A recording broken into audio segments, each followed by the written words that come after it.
G'day Year 7, how you doing? And welcome to a little video series I like to call History Skills. History Skills. You know, like nunchuck skills, bow hunting skills, computer hacking skills. Girls only want boyfriends who have great skills. In this series, basically what you'll see, and what you'll hopefully be able to understand, is that there are different skills you can learn and master when you're doing history.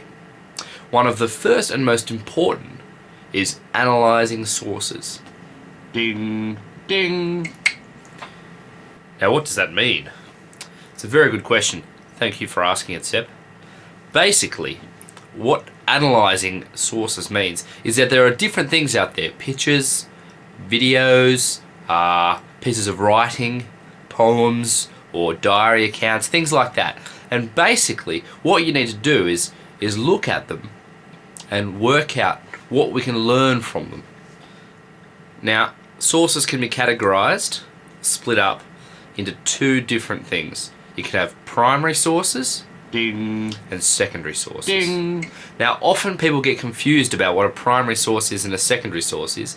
So we're going to go through and do an exercise now, which basically is, what is a primary source?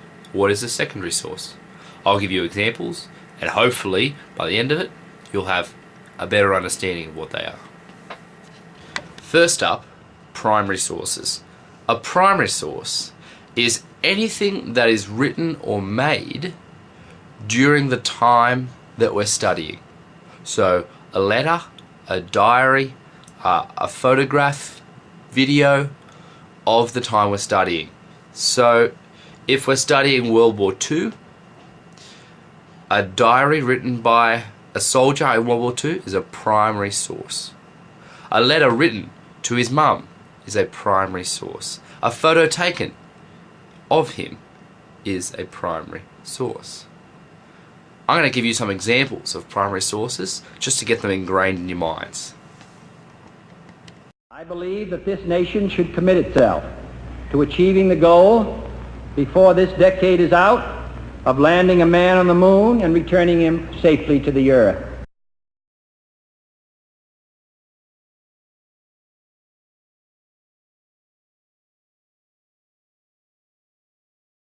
Once we got over to Vietnam, we found that there was a lot to shoot besides bullets. Alright, pay attention to this one because it often gets people mixed up. Okay?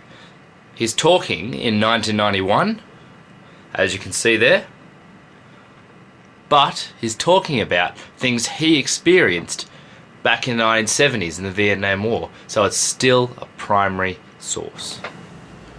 Secondary sources are things people have created, movies or textbooks about that past event, but they weren't actually there. They've learned about it from primary sources, and now they're writing about it. So your textbooks are mainly secondary sources. Any video you see about history is a secondary source.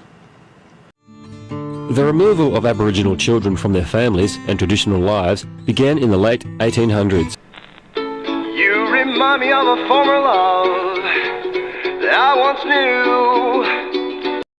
Now, secondary sources can have in them primary sources. So your textbook can say, this is what happened in World War II, and then show you a little part of the letter the soldier wrote to his mum in World War II.